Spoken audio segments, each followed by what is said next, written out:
নমস্কার আমার সৎসঙ্গী গুরু ভাই বোন, আমার দর্শক ও শ্রোতাবৃন্দ।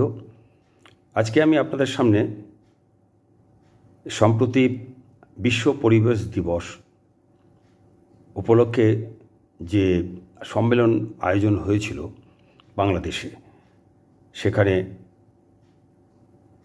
বাংলাদেশের রাষ্ট্রপ্রধান ডক্টর ইউনূস একটা খুব সুন্দর কথা বলেছেন। আমি আজকে সেই বিষয়টা নিয়ে আপনাদের সঙ্গে একটু আলোচনা করব। বিশ্ব পরিবেশ দিবস 2025 উপলক্ষে আয়োজিত বৃক্ষরোপণ অভিযান ও বৃক্ষ মেলা, এই সম্মেলনে বাংলাদেশের প্রধান উপদেষ্টা ডক্টর মোহাম্মদ ইউনূস বলেন, পৃথিবীর সর্বনাশের জন্য যারা দায়ী তারা আমরা সবাই এখানেই হাজির, আমরা আসামি। যুদ্ধবিগ্রহ, প্রযুক্তির ব্যাপক প্রসার ও অপব্যবহার আমাদের সামনে নানা রকমের চ্যালেঞ্জ সৃষ্টি করেছে, কিন্তু যে চ্যালেঞ্জ আমরা এখনও অনেকেই উপলব্ধি করতে পারছি না সেটা হলো প্রকৃতির বিধ্বংসী রূপ। এটা প্রকৃতির দোষ না, এটা আমাদের দোষ। আমরা যারা এখানে বসবাস করি তাদের প্রকৃতির সঙ্গে তাল মিলিয়ে যে চলা, সেটা না করে উল্টো দিকে চলি। দোষটা প্রকৃতির না, দোষটা হলো প্রকৃতি বিধ্বংসী এক জীব যার নাম হলো মানুষ। একটা খুব সুন্দর কথা, আমি আবার কথাটা আপনাদের সামনে বলছি। দোষটা প্রকৃতির না, দোষটা হলো প্রকৃতি বিধ্বংসী এক জীব যার নাম হলো মানুষ। এছাড়া তিনি আরও বললেন যে প্লাস্টিকের ব্যবহারে যে সংকট সৃষ্টি হয়েছে সেই ব্যাপারেও তিনি সতর্ক করছেন সকলকে। তিনি বললেন যে প্লাস্টিক সংকট এমন একটা জায়গায় পৌঁছেছে যে তিনি এই বিষয় নিয়ে খুব আক্ষেপ করে বললেন যে প্লাস্টিকের জয়যাত্রা অব্যাহত রয়েছে। তারা আমাদের অসহায়ত্ব দেখে খিলখিল করে হাসে, আমাদের উদ্যোগের অভাব দেখে। তিনি আরও বললেন, আমরা দিবস উদযাপন করে ফিরে যাব, যথারীতি আগের মতো প্লাস্টিক ব্যবহার করব। এ একটা সামান্য জিনিস, এর এমন কি ক্ষতি করতে পারে আমাদের? আমরা যদি আমাদের লাইফস্টাইল পরিবর্তন না করি, এ যুদ্ধে সামগ্রিকভাবে মানুষের পরাজয় অবধারিত, এর থেকে মুক্তি নেই। ডক্টর মোহাম্মদ ইউনূসের বক্তব্য শুনতে শুনতে ভাবছিলাম, তিনি বললেন পৃথিবীর সর্বনাশের জন্য যারা দায়ী তারা আমরা সবাই এখানেও হাজির, আমরা আসামি। আর এই সর্বনাশের জন্য তিনি কারণ হিসেবে যুদ্ধবিগ্রহ, প্রযুক্তির ব্যাপক প্রসার ও অপব্যবহারের কথা তুলে আমাদের সকলকে সাবধান করে দিয়েছেন। ফলে প্রকৃতি ভয়ঙ্কর রূপ ধারণ করেছে ও করে চলেছে। প্রকৃতির এই বিধ্বংসী রূপ ধারণের জন্য তিনি মানুষকেই দায়ী করেছেন। তিনি বলেছেন, মানুষ প্রকৃতির সঙ্গে তাল মিলিয়ে চলছে না। প্রকৃতির এই বিধ্বংসী রূপের জন্য প্লাস্টিক ব্যবহার অন্যতম দায়ী। এর জন্য মানুষের দায়ী এবং মানুষকে লাইফস্টাইল পাল্টাতে হবে, নতুবা পরাজয় অবধারিত এবং এর থেকে মুক্তি অসম্ভব। আমি এই বিষয়ে বিশ্ববিখ্যাত গুণী মানুষ, শান্তিতে নোবেল পুরস্কারে পুরস্কৃত, বিশ্বজুড়ে 145টা পুরস্কারে পুরস্কৃত, 48টি বিশ্ববিদ্যালয় থেকে সম্মানসূচক ডক্টরেট ডিগ্রি পাওয়া, বিশ্বের বিভিন্ন দেশের বিভিন্ন প্রতিষ্ঠিত প্রতিষ্ঠানে গঠনমূলক কাজের জন্য আমন্ত্রিত অতিথি হয়ে বক্তৃতা দিতে যাওয়া মহান ব্যক্তিত্বের অধিকারী ডক্টর মোহাম্মদ ইউনূস পৃথিবীর সর্বনাশের কথা তুলে ধরে উপস্থিত অতিথিদের সাবধান করে দিয়ে যে বার্তা দিলেন বিশ্ববাসীকে, তার জন্য তাকে আন্তরিক শ্রদ্ধা ও সম্মান জানাই। পৃথিবীর ভয়ঙ্কর কঠিন সর্বনাশের সময়ে তার এই মানবিক মুখের জন্য আমি কৃতজ্ঞ। যথাসময়ে তিনি মানবিক হওয়ার আবেদন করেছেন, মানুষের লাইফস্টাইল পাল্টানোর আবেদনের মধ্যে দিয়ে। আসুন এই ব্যাপারে আমরা একটু আলোচনা করি। প্রথমে তিনি যেটা বললেন সেটা আমরা আরেকবার দেখে নিই। আমরা যারা এখানে বসবাস করি তাদের প্রকৃতির সঙ্গে তাল মিলিয়ে যে চলা, সেটা না করে উল্টো দিকে চলি। এই যে উল্টো দিকে চলার কথা তিনি বললেন, এই উল্টো দিকে চলা বাংলাদেশ, আমার দেশ, বিশ্বের অন্যান্য দেশও তাই, একই রকম। মানুষের জগতে উল্টো চলাটাই এখন সোজা চলা। ইনডিসিপ্লিনটাই এখন ডিসিপ্লিন হয়ে গেছে। বিশৃঙ্খলায় এখন শৃঙ্খলা, দুর্নীতি আর উন্নতি এখন দুই ভাই হাত ধরাধরি করে চলে। অসততা আর সততা এখন সহাবস্থান, সত্য মিথ্যা এখন গলা জড়াজড়ি করে চলে, আসল নকল এখন কাঁধে কাঁধ মিলিয়ে চলে। এই সমস্ত সঠিক আর বেঠিক সব কিছু ক্ষমতাবানদের ক্ষমতা দখলের জন্য সময়ে সময়ের অস্ত্র। এই ঘোর কলিযুগে নকল ও ভেজাল জিনিসে অভ্যস্ত হয়ে গেছে মানুষ। এখন সময় সকাল বিকেল দিন রাত সব সময় আমরা দেখতে পাচ্ছি যে কানের কাছে বেজে চলেছে একটাই কথা, সেটা হচ্ছে আসল ছেড়ে নকলেতে মনটা মজাও। আসল জিনিস বা খাঁটি জিনিসে বদহজম হয়ে যাবে। নকল জিনিসে যে দৌরাত্ম্য, সেই দৌরাত্ম্যে আসল জিনিস না পেতে পেতে মানুষ আসল জিনিসের স্বাদই জানে না তার স্বাদ কেমন। কার্বাইড পাকা ফল খেতে খেতে গাছ পাকা ফল কেমন খেতে তা জানে না। আর এ দৃশ্য এখন বিশ্বজুড়ে। নকল আর মিথ্যা এখন আসল ও সত্য হয়ে গেছে, আর আসল আর সত্য এখন নকল ও মিথ্যা হয়ে গেছে।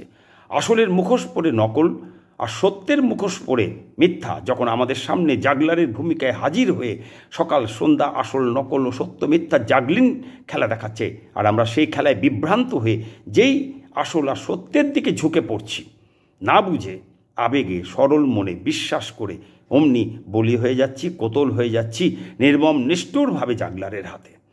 তাই আমরা আজ বিভ্রান্ত। তাই সাধারণ মানুষও যখন যেমন তখন তেমন গড্ডালিকা প্রবাহে গা ভাসিয়ে দেয়। এতে সাধারণ মানুষ অভ্যস্ত হয়ে গেছে। দয়াল প্রভু ঈশ্বর আজ তার সৃষ্ট জীবেদের কাছে অসহায়। তাই পৃথিবী ধ্বংস হবে তার একটা ভয়াল রূপে। কথাটা বললাম এই জন্যে যে প্লাস্টিক নিয়ে আমার দেশেও মাঝে মাঝে সচেতনতা বৃদ্ধির প্রোগ্রাম চলে। প্রকৃতির সঙ্গে তাল না মিলিয়ে চলা আমার দেশেও ঘটে। প্রশ্ন হচ্ছে জনগণের সচেতনতার অভাব। এই কথাটা সত্যি হলেও শাসন ব্যবস্থার অসীম ত্রুটি, শাসন ব্যবস্থায় আসীন ব্যক্তির অসীম অজ্ঞানতা, অযোগ্যতা, অদক্ষতা, অসততা, অলসতা, অক্ষমতা, অভদ্রতা, অস্বচ্ছতা, অমানবিকতা, অনিচ্ছা ইত্যাদি ইত্যাদি যাবতীয় অসমৃদ্ধ জালি শাসন ব্যবস্থার কারণেই জনগণ উল্টো পথে চলতে সাহস পায় প্রশ্রয়। শাসন ব্যবস্থার ত্রুটি ও ঢিলেমির কারণে এতে লাভবান হয় দুষ্কৃতকারী। একেবারে পুরো মেওয়া খেয়ে বেরিয়ে যায় তারা। লম্পঝম্পয় ভরা জনগণের অবস্থা দিনের শেষে সেই 3 নম্বর ছাগলছানার মতো, যে মায়ের দুধ খাওয়ার জন্য লাফিয়ে বেড়ায় দুপাশে, কিন্তু কোনো বাট পায় না। 2টি বাটি মুখে দিয়ে দুধ টেনে খেয়ে ফেলে 1 নম্বর আর 2 নম্বর ছাগলছানা। আর 3 নম্বর ছাগলছানার মতো জনগণ দিনগত পাপক্ষয় বলে আফসোসের দীর্ঘশ্বাস ফেলে কাটিয়ে দেয় জীবন। আগে দেশের মাথাকে ঠিক হতে হয়। দেশের মাথা ও শাসন ব্যবস্থা ঠিক থাকলে, অকপট থাকলে দেশের জনগণ ঠিক থাকে। এই যে লাইফস্টাইল পাল্টানোর যে কথা ডক্টর ইউনূস সাহেব বললেন, এই লাইফস্টাইল পাল্টানো সম্পর্কে আমার আপনাদের সঙ্গে একটু আলোচনা করার ইচ্ছে হলো। তাই আমি আপনাদের সঙ্গে এটা নিয়ে আলোচনা করছি। মানুষের লাইফস্টাইল তখনই পাল্টায় যখন মানুষ জীবন্ত আদর্শে কেন্দ্রায়িত থাকে। আর জীবন্ত আদর্শ হতে হয় যদি গ্রহণ করতে হয়, তাহলে সেটা সর্বশ্রেষ্ঠ জীবন্ত আদর্শকে গ্রহণ করতে হয়। সেই সর্বশ্রেষ্ঠ জীবন্ত আদর্শ হলেন শ্রী শ্রী রাম, কৃষ্ণ, বুদ্ধ, যিশু, হজরত মোহাম্মদ, চৈতন্য মহাপ্রভু, ঠাকুর রামকৃষ্ণ এবং পরম প্রেমময় শ্রী ঠাকুর অনুকূলচন্দ্র। ফলে মানুষের মধ্যে ভ্যালুজ গ্রো করে, মানবিকতার জন্ম হয়। আর মানবিকতা কার থাকে, কে বুঝবে এই ভ্যালুজ? মনুষ্যত্ব থাকলে তবেই না মানবিকতার প্রশ্ন আসে, তবেই না বুঝবে জীবনের ভ্যালুজের গুরুত্ব। আর যদি মনুষ্যত্ব বলে কিছু অবশিষ্ট থাকে, তখনই মানুষ পৃথিবীর ভয়ঙ্কর সর্বনাশ সম্পর্কে সচেতন হয়, ঘুম ভেঙে জেগে ওঠে। নতুবা সবটাই তাত্ত্বিক আমেজে ডুবে থেকে কথার স্রোতে ভাষা ছাড়া আর কিছুই নয়। ভালো ভালো কথা সবটাই বকওয়াসে পরিণত হয়। নিজের সঙ্গে নিজে চালাকি করা আর নিজেকে নিজে ফাঁকি দেওয়া ছাড়া আর কিছুই হয় না। এতে সার্বিক সর্বনাশ ত্বরান্বিত হয়। এইসব দেখে মনে পড়ে যায় the greatest phenomenon of the world, the greatest wonder in the world, দ্রষ্টা পুরুষ শ্রী ঠাকুর অনুকূলচন্দ্র আজ থেকে 100 বছর আগে দ্বিতীয় বিশ্বযুদ্ধের সময় বলেছিলেন, দুনিয়ার সামনে এমন একটা সর্বনাশ আসছে যার তুলনায় এই মহাযুদ্ধ, এই লোকক্ষয়, এই সম্পদের ক্ষয় কিছুই না। গতিক দেখে মনে হয় মনুষ্যত্বের মূল বুনিয়াদ লোপ পেয়ে যাওয়া অসম্ভব নয়। তিনি কি বললেন? গতিক দেখে মনে হয় মনুষ্যত্বের মূল বুনিয়াদ লোপ পেয়ে যাওয়া অসম্ভব নয়। এরপরে আরও সাবধান করে দিয়ে বলেছিলেন, তোদের সামনে এমন একদিন আসছে, সেদিন এক মুঠো সোনার বদলে এক মুঠো চাল পাবি না। আজ ডক্টর মোহাম্মদ ইউনূস যে পৃথিবীর সর্বনাশের কথা বলেছেন, যুদ্ধ, বিগ্রহ, প্রযুক্তির প্রসার ও অপব্যবহারের কথা বলেছেন, প্রকৃতির বিধ্বংসী রূপের কথা বলেছেন, আর তার জন্য তিনি মানুষকেই দায়ী করেছেন। তার পিছনে আছে মনুষ্যত্বহীন মানুষ। পুরুষোত্তম অর্থাৎ রক্ত মাংস সংকুল আমান ঈশ্বর শ্রী ঠাকুর অনুকূলচন্দ্র আজ থেকে বহু বছর আগেই দ্বিতীয় বিশ্বযুদ্ধের সময়ই এই মনুষ্যত্ব লোপের কথা বলেছিলেন। আজ বিশ্বজুড়ে মানুষ যে আজ মনুষ্যত্বহীন রোবটে পরিণত হয়েছে, আরও বাকি সবাই হতে চলেছে ভয়ঙ্করভাবে, সম্পূর্ণরূপে তার প্রমাণ বিশ্বজুড়ে রাষ্ট্রে রাষ্ট্রে ভয়ঙ্কর যুদ্ধ ও রাষ্ট্রনায়কদের মধ্যে ভয়ঙ্কর ব্যক্তিগত ইগোর লড়াই, দেশে দেশে ক্ষমতা দখলের লড়াই, সাম্রাজ্য বিস্তারের লড়াই, দেশে দেশে দেশের অভ্যন্তরে অস্থির বিষাক্ত রাজনৈতিক বাতাবরণ সৃষ্টি ও জনগণের পরস্পরের মধ্যে হিংসা, ঘৃণা, নিন্দা, কুৎসা, গালাগালি, অশ্লীল সমালোচনা, বিষাক্ত শব্দবান প্রয়োগ ইত্যাদি আজ প্রমাণ করেছে মানুষের মনুষ্যত্ব আজ লোপ পেয়েছে ও ধীরে ধীরে অবশিষ্টদের সম্পূর্ণরূপে লোপ পেতে চলেছে। ক্রমশ জন্মগতভাবেই বায়োলজিক্যালি বোধ, বুদ্ধি, আবেগ ও অনুভূতিহীন রক্তমাংসের রোবটে পরিণত হয়ে যাচ্ছে মানুষ, যার ফলে দেশে দেশে ঘরে ঘরে সাধারণ মানুষ আজ দিশেহারা, কোনটা ঠিক আর কোনটা ভুল তারা বুঝবার শক্তি হারিয়ে ফেলেছে। মনুষ্যত্বহীন রোবটিক রাষ্ট্রনেতারা তাদের আবেগ ও অনুভূতিহীন ইচ্ছা দ্বারা, তাদের বুদ্ধি মতো, তাদের ভয়ঙ্কর ইগো দ্বারা যেমনভাবে দেশকে পরিচালনা করছে, তেমনভাবে দেশ ও দেশের জনগণ এগিয়ে চলেছে। তাই দেশের রক্ত মাংসের তৈরি রোবটিক ক্ষমতাবান মানুষের কাছে মানবিকতা আশা না করায় বুদ্ধিমানের কাজ। মানুষ যে আজ মনুষ্যত্বহীন রোবটে পরিণত হয়েছে, সেটাই পৃথিবীর সর্বোচ্চ পর্যায়ের ভয়ঙ্কর সর্বনাশের ইঙ্গিত। পৃথিবীর সর্বনাশের জন্য আদর্শহীন মনুষ্যত্বহীন মানুষ দায়ী। বাংলাদেশের বর্তমান প্রধান উপদেষ্টা ডক্টর মোহাম্মদ ইউনূসের কথা অনুযায়ী মানুষ যে আজ প্রকৃতির বিধ্বংসী এক জীব, পৃথিবী সর্বনাশের জন্য আমরা দায়ী। এর প্রমাণস্বরূপ আমরা দেখেছি জুলাই আগস্টে 24 গণ আন্দোলনে ছাত্রছাত্রীদের মিছিলে উৎসাহ ও উদ্দীপনার সাথে অশ্লীল, যৌন, বিকৃত স্লোগান, অশ্লীল স্লোগানের সাথে সাথে অন্তর্বাস সায়ানি উন্মত্ত বিকৃত নির্লজ্জ ছাত্রছাত্রীদের মিছিল, ছাত্রছাত্রীদের দ্বারা শিক্ষকদের জুতোর মালা পরিয়ে প্রকাশ্যে মারতে মারতে ঘোরানো, জোর করে মারধর করে ছোট ছোট ছাত্রছাত্রীদের দ্বারা শিক্ষক ও শিক্ষিকাদের চূড়ান্ত হেনস্থা করিয়ে পদত্যাগ করানো, কান ধরে উঠবোস করানো, জুতোর মালা পরিয়ে প্রকাশ্য রাস্তায় ঘোরানো, স্বাধীন দেশের প্রথম রাষ্ট্রপ্রধানের মূর্তির মাথার উপর মূর্তির গায়ে পেচ্ছাপ করা, মূর্তির মাথা ভেঙে জলকেলি করা, তার বাড়ি ভেঙে গুড়িয়ে দেওয়া, বিশ্ব মানবতার প্রতীক রবীন্দ্রনাথের মূর্তি ভাঙা, একের পর এক দেশের জাতীয় সম্পদ গুড়িয়ে দেওয়া, বিশ্ব মানবতার প্রতীক রবীন্দ্রনাথের মূর্তি ভাঙা, দেশের ব্যবসা বাণিজ্যের ওপর আক্রমণ, দোকান ভাঙচুর ও লুটপাট, কলেজ ক্যাম্পাসে শিক্ষা প্রতিষ্ঠানে মানসিক ভারসাম্যহীন ক্ষুধার্ত তোফাজ্জেলকে অমানবিকভাবে খাওয়ার লোভ দেখিয়ে ডেকে এনে ভাত খাইয়ে নির্মম নিষ্ঠুরভাবে পিটিয়ে হত্যা করা, সংখ্যালঘুদের ওপর আক্রমণ, ধর্ম অবমাননার নামে গণপিটুনি, ধর্ষণ, সম্প্রতি মায়ের অসুস্থতার কারণে মাকে হাসপাতালে ভর্তি করে স্কুলে পরীক্ষার হলে পৌঁছতে দেরি হওয়ায় পরীক্ষার্থীকে বসতে না দেওয়ার মতো অমানবিক আচরণের দৃষ্টান্ত তৈরি করা ইত্যাদি ইত্যাদি নানা ঘটনা বাংলাদেশের রাষ্ট্রপ্রধানের পৃথিবীর সর্বনাশ ও প্রকৃতির বিধ্বংসী রূপের আশঙ্কাকে প্রমাণ করে বৃক্ষরোপণ অভিযান ও বৃক্ষ মেলা সম্মেলনে বলা, পৃথিবীর সর্বনাশের জন্য যারা দায়ী আমরা সবাই এখানেই হাজির, আমরা আসামি। এই অপ্রিয় সত্য কথা, বড় এক অপ্রিয় সত্য কথা বলেছেন ডক্টর ইউনূস। মানুষ আজ প্রকৃতির বিধ্বংসী এক জীব। এই প্রকৃতির বিধ্বংসী এক জীব মানুষের ক্রিয়াকলাপ আমরা আমাদের পশ্চিমবঙ্গে ভারতের নামকরা শিক্ষা প্রতিষ্ঠানেও দেখেছি। দেখেছি ছাত্র আন্দোলনে প্রকাশ্যে দিনের আলোয় নির্লজ্জ অসভ্যভাবে জাঙ্গিয়া আর ব্রেসিয়ার পরা ছাত্রকে অন্যান্য ছাত্রীদের সঙ্গে পাশাপাশি একসাথে ছাত্র আন্দোলনে নেতৃত্ব দিতে, নারীদের পোশাক নিয়ে শিক্ষা প্রতিষ্ঠানে পুরুষদের বিকৃত মানসিকতার নগ্ন প্রদর্শন নারীদের অর্থাৎ সেই কলেজের ছাত্রীদের উপভোগ করতে দেখেছি নারীদের সম্ভ্রম, নারীদের মর্যাদা, নারীদের সম্মান, নারীদের শ্রেয়তা নিয়ে ছাত্রদের বলাৎকার, ছাত্রীদের আনন্দের সঙ্গে উল্লাসে সমর্থন করতে, উপভোগ করতে দেখেছি কলকাতার নামী ও খ্যাত শিক্ষা প্রতিষ্ঠানের অসাধারণ উচ্চ মেধাসম্পন্ন ছাত্রদের সাথে ছাত্রীদের যৌথভাবে ছাত্রীদের অঙ্গবাস, ন্যাপকিন, ব্রেসিয়ার নিয়ে আন্দোলন ও প্রকাশ্যে ছাত্রছাত্রীদের চুমু আন্দোলন আমরা দেখেছি। তাই শেষে একটাই কথা বলতে পারি, শিক্ষা ব্যবস্থায় যদি গণ্ডগোল হয়ে যায় তাহলে শিক্ষা প্রতিষ্ঠানের কাছে কিছু আশা করা বৃথা, কারণ মাথা পচে গেলে দেহটার আর কিছু করার থাকে না। শিক্ষা ব্যবস্থার গণ্ডগোলে জৈবী সংস্কৃতিতে গণ্ডগোল হয়ে যায়। তাই বাংলাদেশে পরিবর্তনের কথা যে বর্তমান রাষ্ট্রপ্রধান ডক্টর ইউনূস বলেছেন, যে লাইফস্টাইল পরিবর্তনের কথা, সেই লাইফস্টাইল পরিবর্তনের কথা বলেছেন প্রকৃতির সঙ্গে তাল মিলিয়ে চলার কথা।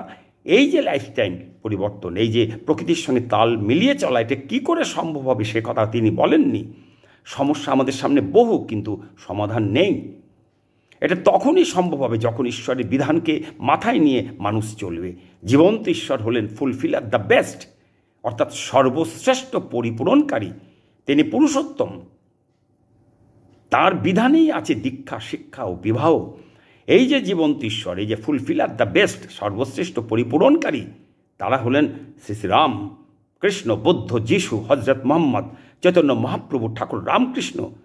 এবং সেই একজনই বারবার এসেছেন রাম, কৃষ্ণ, বুদ্ধ, যিশু, হজরত মোহাম্মদ, চৈতন্য মহাপ্রভু, ঠাকুর রামকৃষ্ণ হয়ে একজনই আবার বর্তমান শ্রী ঠাকুর অনুকূলচন্দ্র রূপে এলেন।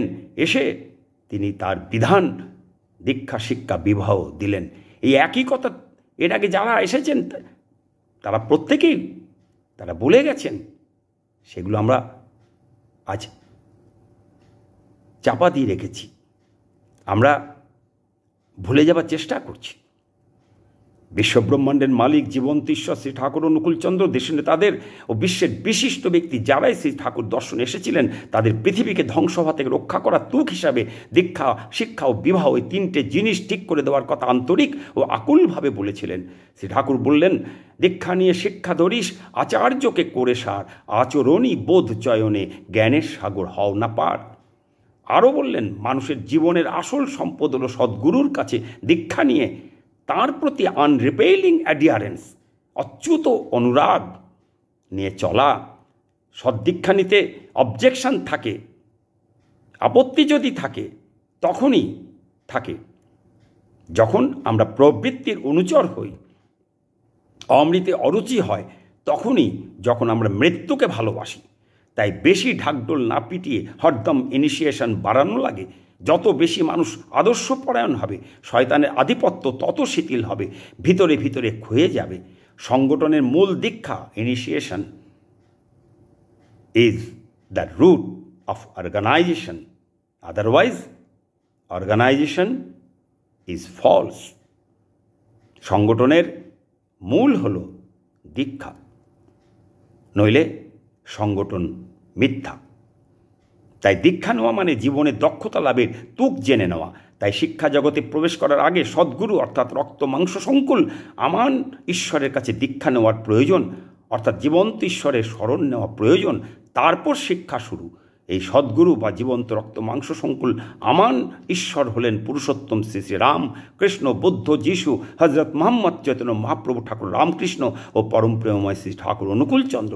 আর শিক্ষা লাভের পর বিবাহ নীতি মেনে বিবাহ করা ও গারস্থ জীবনে প্রবেশ করা, এটাই হচ্ছেন ঈশ্বরের বিধান। যোগপুরুষোত্তম শ্রী ঠাকুর অনুকূলচন্দ্র বিবাহ নীতি সম্পর্কে বিশদে বলে গেছেন। তিনি বলেছেন, বিবাহ একটা বিজ্ঞান আর জন্মও একটা বিজ্ঞান। এই বিজ্ঞান মেনে বিয়ে ও জন্ম হলে ঘরে ঘরে বায়োলজিক্যালি ত্রুটিহীন সন্তান জন্ম নেবে। ফলে পৃথিবীকে সর্বনাশের হাত থেকে রক্ষা করা যাবে, নতুবা রক্ষা করা যাবে না। এটাই হলো প্রকৃতির সঙ্গে প্রকৃত তাল মিলিয়ে চলা, এটাই হলো প্রকৃত লাইফস্টাইল মেনে চলা। আমরা বাংলাদেশের প্রধান উপদেষ্টা ডক্টর ইউনূসের যে বলা প্রকৃত লাইফস্টাইল মেনে চলার কথা তিনি যে বলেছেন প্রকৃতির সঙ্গে তাল মিলিয়ে চলার কথা যে বলেছেন, এই প্রকৃতির সঙ্গে তাল মিলিয়ে চলা হলো এই জন্মবিজ্ঞানকে, বিবাহ বিজ্ঞানকে মেনে নিয়ে বিবাহ জীবনে প্রবেশ করা এবং জন্ম বিজ্ঞান অনুযায়ী মানুষকে পৃথিবীর বুকে নামিয়ে আনা। আর এটা তখনই সম্ভব যখন মানুষ যুগপুরুষোত্তমের শরণ নেয়। প্রথমে দীক্ষা, তারপর দীক্ষা নেওয়ার পর তারপর শিক্ষা গ্রহণ, এইভাবে যখন চলে তখন মানুষ বায়োলজিক্যালি বিধ্বংসী মনোভাব নিয়ে প্রকৃতির বিধ্বংসী জীব হিসেবে মানুষ আর জন্মাবে না। এই যে ডক্টর মোহাম্মদ ইউনূস বললেন প্রকৃতির বিধ্বংসী জীব মানুষ, ঠিকই বলেছেন, কিন্তু এই প্রকৃত লাইফস্টাইল প্রকৃতির সঙ্গে তাল মিলিয়ে চললে বায়োলজিক্যালি বিধ্বংসী মনোভাব নিয়ে প্রকৃতির বিধ্বংসী জীব হিসেবে মানুষ জন্মাবে না। আর যদি তা না হয় তবে শেষের সেদিন ভয়ঙ্কর। আর যদি তা না হয় তবে শেষের সেদিন ভয়ঙ্কর। মনুষ্যত্বের মূল বুনিয়াদটাই লোপ পেয়ে যাবে, ধ্বংস হবে বিধাতার শ্রেষ্ঠ সৃষ্টি